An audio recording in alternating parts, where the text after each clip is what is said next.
que autoriza o Poder Público Municipal a realizar a cessão de uso de imóvel pertencente ao município de Caxias do Sul para a Fundação Caxias. Relatora, vereadora Tatiane Frisso, com a palavra a relatora.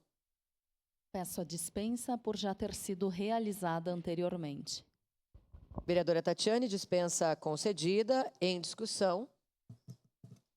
Encerrada a discussão, em votação. Solicito, então, às vereadoras e vereadores que, a partir de agora, registrem os seus votos.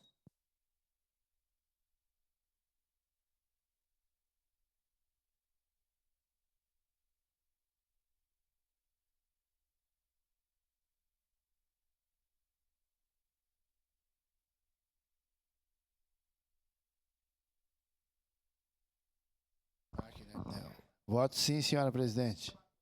Vereador Sandro Fantinel, registra o voto favorável ao microfone. Encerrado o registro dos votos, encerrada a votação. O projeto de lei número 219/2024 foi aprovado por unanimidade das vereadoras e vereadores. Em representação, vereador Rafael Bueno.